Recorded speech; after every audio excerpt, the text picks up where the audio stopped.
de cómo los hijos de Israel llegaron a Sefarad.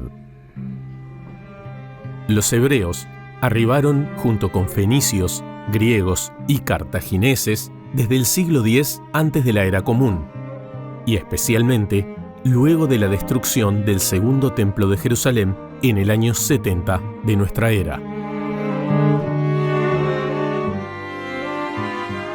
Con el exilio de Tierra Prometida, muchos judíos llegaron a la península ibérica. Desde los primeros siglos y antes de las invasiones visigodas, ya existían importantes poblaciones judías instaladas en Toledo, Mérida, Granada, Córdoba, Tarragona y las Islas Baleares.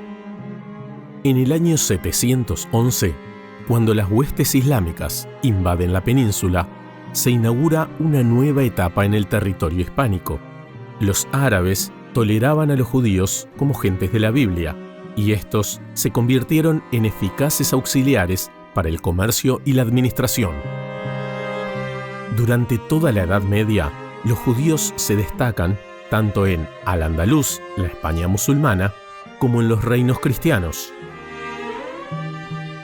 Del siglo X al XII, gracias a sus conocimientos del árabe y sus nociones en las ciencias, los judíos resultan imprescindibles para la organización y administración de los flamantes reinos cristianos. Este importante rol en la sociedad del medioevo les permite alcanzar un desarrollo humanístico y científico que será recordado por todos los tiempos como la etapa más gloriosa del judaísmo en Europa. El ser patrimonio real conlleva a que algunas familias sean las encargadas de la recolección de impuestos para el rey, pero a lo largo del siglo XIV la situación cambia y cada vez más cristianos se ocupan de las tareas administrativas. Los judíos ya no son imprescindibles. En 1391 no hay rey ni arzobispo en Toledo y se produce una gran crisis política, religiosa y económica. Se incrementan los episodios de intolerancia religiosa hacia poblaciones de origen hebreo a partir del siglo XIV.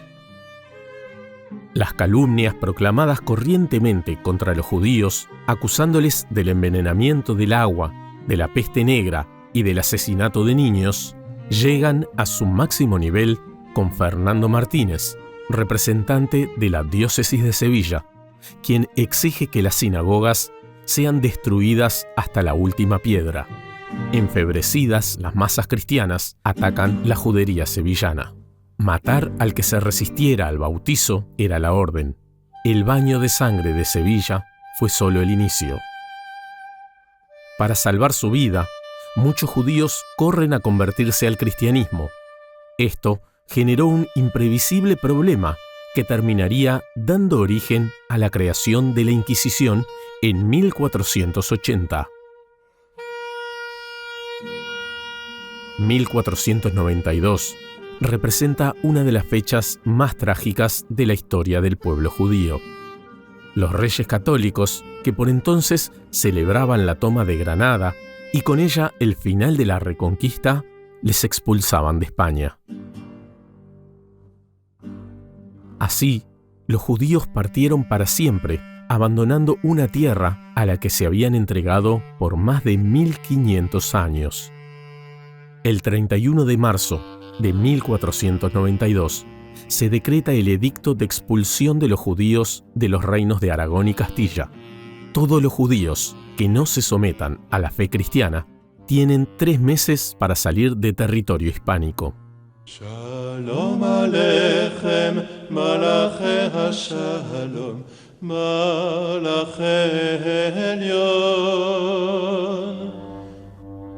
Una leyenda cuenta que al partir, los rabinos españoles realizaron un jerem, es decir, una prohibición rabínica por la que ningún judío podía volver a pisar Sefarad. El mismo año que las naves de Colón abrían ruta iniciando la expansión española hacia Occidente, los judíos sefaradíes llevarían a Oriente su herencia hispánica en su viaje incierto. Ese fue el adiós a España. Alrededor de 160.000 personas, la mayoría de condición humilde, parten hacia otros destinos. En un primer momento, Portugal, por su proximidad geográfica, fue el destino de numerosas familias judías. Guardaban la esperanza de que la decisión tomada por los reyes católicos fuera reversible. En 1496, el matrimonio del rey Manuel I con la hija de los reyes católicos desembocó en un nuevo decreto de expulsión. Marruecos fue el país de África del Norte que más exiliados recibió.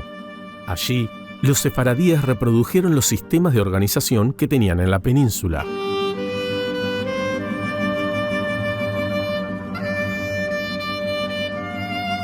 Los sefaradíes de Egipto se integraron en las comunidades del delta del Nilo, y una parte de ellos recaló en Jerusalén, que estaba bajo dominio otomano.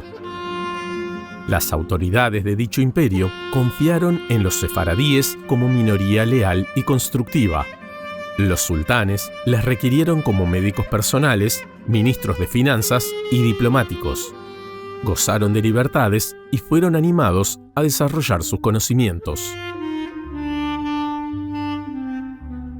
En Italia, se establecieron en las zonas que no estaban bajo dominio español. Ya en el siglo XVI, había en Roma una sinagoga de los catalanes y otra de los castellano-aragoneses. También otros países como Holanda, Inglaterra y Francia recibieron una inmigración sefaradí.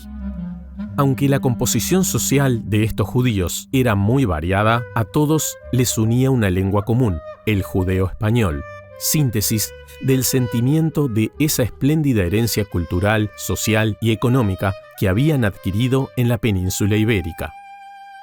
Desde el exilio, Sefarad se convirtió en una imagen de orgullo y dolor. Reflejo de esto es la leyenda que afirma que muchos sefaradíes aún conservan las llaves de las casas de sus ancestros. ¿Dónde está la llave que estaba en Cayón? Mis nonos la truyeron con grande dolor. Mis nonos la truyeron con grande dolor. De su casa de España, de España. De su casa de España, de España. Y pasaron más de 5 siglos. Los judíos sefaradíes se han dispersado en el mundo, pero ¿cómo y cuándo han llegado a Uruguay? Los sefaradíes, que por razones históricas o idiomáticas hubieran podido sentirse atraídos por la vieja Sefarad, no optaron por ese destino. Al abandonar el Imperio Otomano o el norte de África, dirigieron sus pasos hacia Francia, Estados Unidos o Latinoamérica. En las primeras décadas del siglo XX, el puerto de Montevideo recibe a las primeras familias judías. Estos eran sefaradíes provenientes fundamentalmente de Turquía. Y ahí comienza nuestra historia. Les invitamos a conocerla.